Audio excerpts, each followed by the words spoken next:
Hello and welcome to In the Kitchen with Mary Mac.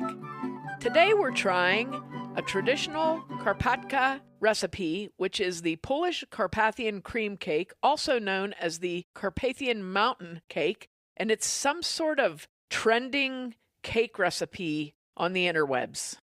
So we're trying it. When did you start saying the word interwebs? I don't know. I just thought it would be funny with the whole thing.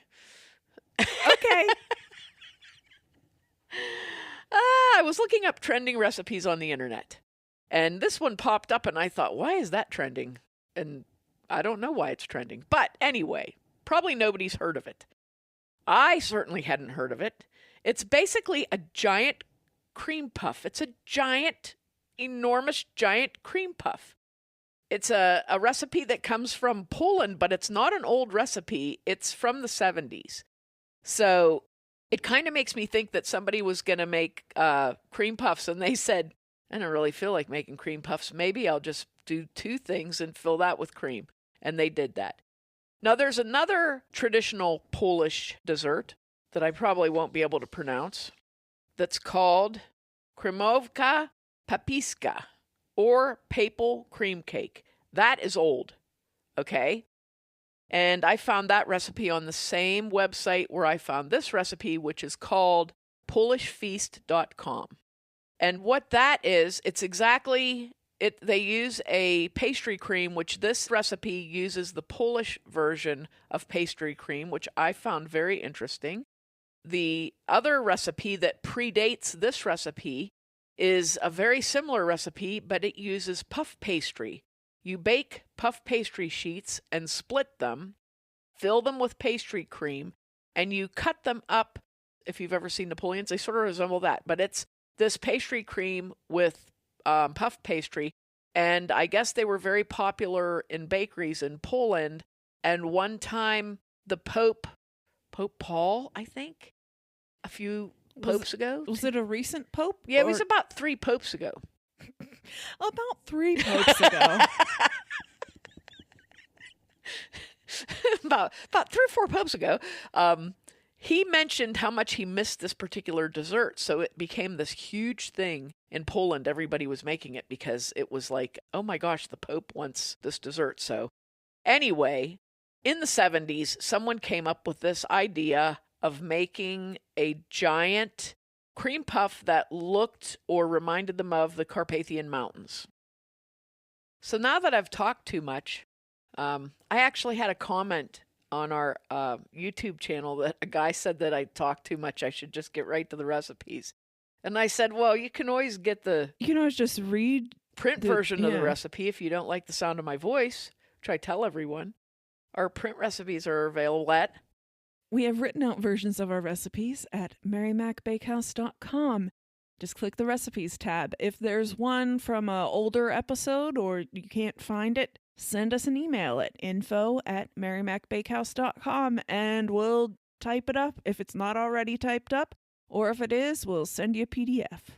Thank you very much for that info. Much appreciated. It's half of my job. Well, now that we've talked a lot, I'm going to give you the recipe. This is very basic choux pastry, just like if you've ever made. That's the name of the pastry that this is, choux, CHOUX. If you ever need that for Wordle or a crossword puzzle, CHOUX pastry. And it is a very clever little pastry that you can make cream puffs with. So, for the pastry, you need 1 cup of water, 7 tablespoons of butter, not 6, not 8, but 7 tablespoons of butter, a pinch of salt, 1 cup of all-purpose flour, and 4 large eggs. Now, I should clarify, in the recipe that I found, they called for unsalted butter, but I don't like unsalted butter. I know there's reasons to use it. I have never found any of those reasons worth me having unsalted butter around. So, I don't use it. I just use regular old butter. I would say use a good quality butter if you're going to make this like Land of Lakes or Hill and Dale or not store-brand butter. Don't use store-brand butter. It has too high of a moisture content. So you want to use a good quality butter, and you can use unsalted if you want to, but I didn't. How's that sound? And I still used the pinch of salt because, hey, salt. I used a pinch of Malden sea salt. So there you go. Malted sea salt? Malden Malden sea salt. It's Irish sea salt. I had to get some Irish in there, you know. So that is the ingredients for the choux pastry, okay? You will also need 2 cake pans, 1 spring form if possible, 8 inches round. And you want to have those lightly greased with the bottoms lined with parchment paper. And you also want to lightly grease that parchment paper. So that's your prep for the choux pastry. Assemble those items. We're going to make the choux pastry first and get it into the oven. And then we're going to start the pastry cream filling because your choux pastry has to cool after you bake it so that you can fill it. So that's the order this is going in. Now, for your pastry cream filling, you will need 2 cups of whole milk, 4 egg yolks from large eggs, a half cup of white granulated sugar, a 1/4 cup of cornstarch, 2 teaspoons of vanilla, and 1 cup of butter softened at room temperature. Now here's the directions for the choux pastry. You want to put your water, butter, and salt into a medium-size cooking pot and bring it to a low boil. Once you get that to a low boil, get yourself a nice spoon that you're comfortable stirring with. I used one that has a silicone bowl on the spoon. Works very nice. And then you're going to dump your 1 cup of all-purpose flour in there and start stirring like crazy. You want to just really mix that up really, really well until you get it like into a dough ball. It will start to come together and you will notice, and what it's going to look like is light yellow Play-Doh, okay? And it's about that consistency. It's just you have to beat that up and really keep going. You don't want anything to burn. So once you get that and it forms a little ball, you're going to take that off of the heat and set it on a heating pad on your counter and time it for 10 minutes. You want to just let it cool off a little bit.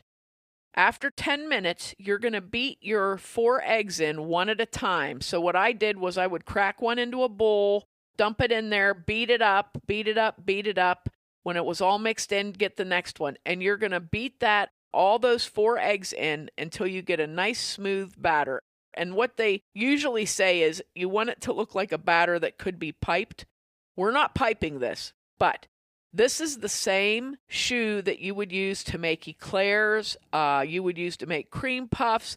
Once you have that done, you're going to preheat your oven to 390 degrees, and you're going to divide the choux between your 2 prepared cake pans. This is tricky. Now, what I tried to do was I tried to intentionally make one of my pans of batter look a little mountainous so that it would look like the Carpathian Mountains when it came out. And the other one, I put it in nice and smooth. Now, I've had a battle with choux pastry the entire time that I've ever made it for years and years and years. Whatever I do with it, it does a completely different thing. So if I want it to do this thing, it'll do that thing. It has a mind of its own, I guess. I don't know. So my 2 pans that I put into the oven, I baked mine for about 28 minutes, but time them for like 25, 30 minutes. Set your timer 25 and check them. You want them to be golden brown and a little dry looking because you will notice they'll have a little moisture on the top. Like, don't open your oven door all the time, just look through the window. But mine were done at about 28 minutes. The one that I tried to make look mountainous came out very flat, but the edges went way up the side of the pan. And the one that I made very flat, I flattened the batter, came out nice and hilly looking. So they did the opposite of what I wanted. Now, when you take them out of the oven, you want to carefully remove them from the pans and cool them on a wire rack. I just basically took a clean towel and carefully tipped the pan up onto the towel and dumped the pastry out and then set them on the rack. And then you want to let those cool completely, because if they're not completely cool, when you put your pastry cream in it, it'll melt on them, and you don't want that. If you had a springform pan that you used, keep that, because that's what we're going to assemble the cake in. Now, for the pastry cream, you're going to heat your milk in a heavy bottom pan until it is just beginning to steam. So get your milk in a nice heavy bottom pan and get it on the stove. While you're waiting for that, when it's starting to steam, I took a medium-sized bowl and I mixed the sugar and cornstarch together with a whisk until they were really, really well blended. When that milk started to get a little steam off of it, I took my eggs, separated the egg yolks out, and then I put the egg yolks into that sugar and cornstarch mixture and beat them in. And you want to beat them until it's very, very well mixed. You will see it'll look a little bit grainy from the sugar, but it'll be a very nice soft yellow color, and it won't be super duper thick. It'll be mixed in well. When you first start to do it, it's like, good grief, is this even going to mix? And then eventually it'll mix in and it'll be good. Now, you got your nice hot milk. Using a dipper, this takes 3 hands, so if you have a buddy to help you, that would be great. So you have your bowl with your egg yolk mixture. You have a whisk in the bowl. Now, this is how I do it, and usually this sounds crazy, but I will have my whisk in my hand, and I will take the dipper and scoop that hot milk out and slowly pour it into the egg yolk mixture and just start whisking like crazy with my left hand. And I'm not left-handed, so it does look crazy. And then I get another scoop and whisk that in and just get it until it's almost liquid form. Like it'll start to thin it out a little bit. Using a rubber scraper, you want to carefully move the egg yolk mixture into the hot milk mixture, whisking it all the while, which is really a trick. It can be done, but I put my whisk in my milk. I got the bowl, I scraped the stuff out, and I just grabbed that whisk and started going while it was dropping, and then I scraped a little bit more, and oh my gosh. I look like one of those one-man bands, you know. Once you have that in there, your only job in life is to whisk this mixture for 10 minutes. And I know that sounds daunting, but you cannot be multitasking. You cannot be cleaning the dishes up. You cannot be checking something. You are only going to be whisking this pastry cream because you don't want to screw it up. Believe me. You're just going to whisk it. You want to let it come to a bubble, whisk it, let it come to a bubble, whisk it, and you keep going back and forth. So what I would do is whisk it for about a minute, take a small break, let one bubble come up in it, and start whisking it again. And you just keep repeating that over about 10 minutes, and then you will have a very thick custard. You have to have, for this particular pastry cream, you have to make a very thick custard because you're going to be putting butter into it. If your custard is not thick enough, it's going to be runny, and you don't want that. So what you can do is test this by taking a little bit and putting it up the side of the pan, and then scrape either your finger or the whisk through it. And if it hangs there and leaves a line, it's done. And you want it to be it's going to be the consistency of like cake icing. It's dense. Now you have to let that cool. When you take your pastry cream base off of the heat, you're going to beat in your 2 tablespoons of vanilla. So have those ready in a little dish. Take that off the heat, put your vanilla in, and whisk that in until it's really well whisked in, and then set your pastry cream to cool. And that took a while, even as cold as it is right now. It did take a while, but don't short it because you don't want your pastry cream to be even warm at all. Because you don't want your butter to melt. That's usually where everybody screws up. You can't rush this because, I don't know, pastry cream is not a thing you can rush. Okay, once your pastry cream is completely cooled, you can beat in your softened butter. And I just used a spoon to do that. I did not use the whisk. And I took my mixing spoon and I beat it in really well. And you want to make sure that it's really, really well mixed. You'll notice there'll be a color change. It gets this very, very soft very soft yellow color to it, and the consistency is like a very dense pudding. So you can tell when you're getting there. Once it's mixed into a nice sturdy pastry cream, we will assemble our Karpatka. So place the flatter, notice how I had to put this into my recipe. Place the flatter of the two choux pastries in the bottom of the springform pan, whichever one. And the more mountainous one you'll save for the top. Now, put your pastry cream in on top of that and just put it all in there and level it out really well. Then top it with your other choux. Now, this is it. All in the springform pan. The top is on everything. You're going to place this pan with the cake into a large Ziploc and seal it. That was the easiest thing, I thought. And place it in a refrigerator for 2 to 3 hours or overnight. You could also put plastic wrap on it or foil, but I thought, man, it went right into a big Ziploc, so perfect. To serve this, you want it to set up because it's hard to cut because the pastry cream will shoot out everywhere. If you've ever bit into a cream puff, you will know this. If you refrigerate it and it sets up, you can cut it really easily. When you go to serve this, take it out and place it onto your serving plate and sprinkle it with powdered sugar and slice it while cold. And then when you plate it, give it a few minutes to come up to room temperature. It doesn't take very long. And then serve it. And it is phenomenal. It's like, I always feel like a cream puff does not have enough cream in the puff myself. And believe me, there is enough cream in this puff. Definitely. This is really good. And it's not too difficult if you follow the instructions, which isn't that wild for me to say. Yeah, there's a lot of instructions in this. Yes. And you just have to be patient. That's the one thing about choux pastry. I don't know.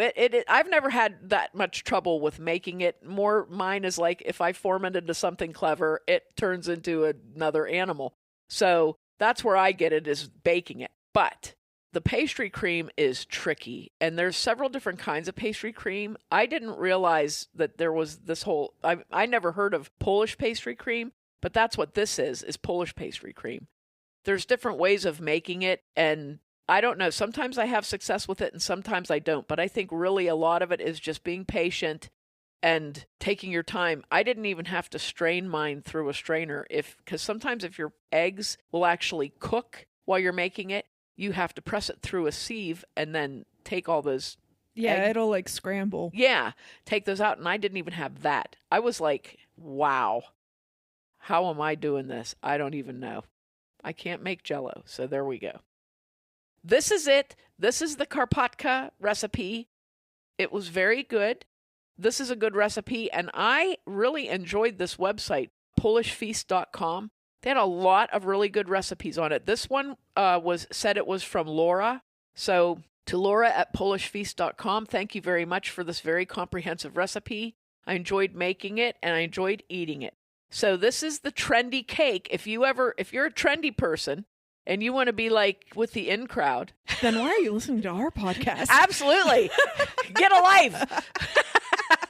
But if you want to impress your trendy friends, I don't have any trendy friends, so I can impress everyone very easily by doing hardly anything, not at this level at all. But if you have someone you want to impress with your cooking skills, this is a fun one to do because honestly, these are two classic pastry skills that people should have. Being able to make I look at it this way. If you find a pastry cream that you can make well consistently, stick to that recipe. And if somebody says, I didn't know you used this one, say like, oh, well, this is my pastry cream recipe. Like, it's the one I can make.